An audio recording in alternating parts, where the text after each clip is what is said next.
সমস্ত গুনাহ থেকে বেঁচে থাকার চেষ্টা করব। আমি তওবা করতেছি সমস্ত গুনাহ থেকে, যত গুনাহ জেনে বুঝে করেছি। মন্ত্রী মহাশয় বিধানসভায় বলেছিলেন যে এই মাদ্রাসাগুলো অর্থ অপচয় হচ্ছে।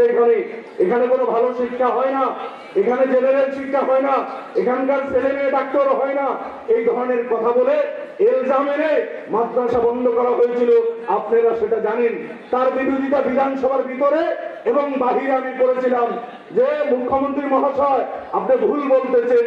এই মাদ্রাসার থেকেই মৌলানা আব্দুল জলিল চৌধুরীর মতো ফ্রিডম ফাইটার ৬ বারের বিধায়ক এখান থেকেই জন্ম নিয়েছে।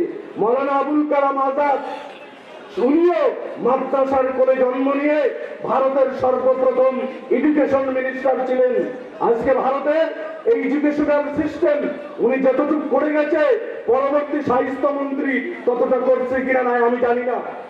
মুখ্যমন্ত্রী মহাশয়কে কথাও বলেছিলাম, আপনি ভুল ধারণা, আপনি যে সমস্ত কথা বলে মাদ্রাসার উপর ইলজাম মানে আপনি বন্ধ করতে চলছেন। আমিও মাদ্রাসার একজন প্রধান, আপনাকে এই সদনের সদস্য, আপনিও বিধায়ক, আমিও বিধায়ক। যে বিশ্ববিদ্যালয়ে আপনি পড়াশোনা করেছেন, মাদ্রাসায় পড়ে সেই বিশ্ববিদ্যালয়ে আমিও পড়াশোনা করেছি। আমি সেদিন তাহদিস বিন নিয়ামতের তরফ আমি বলেছিলাম, মুখ্যমন্ত্রী মহাশয় শুধু পড়াশোনা না, বিশ্ববিদ্যালয় আলহামদুলিল্লাহ পিএইচডিও সেখান থেকে নিয়েছি যেখানে আপনি পিএইচডি নিয়েছেন, কিন্তু আপনি সেখানে পড়েছেন।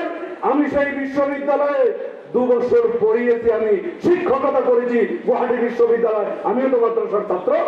এ কথা আমি বিধানসভার ভিতরেও বলেছি, বাহিরেও বলেছি। তাই যে ভুল ধারণা ওনাদের যে মাদ্রাসার শিক্ষায় শিক্ষিত লোক তারা সমাজের জন্য বেকার হয় না,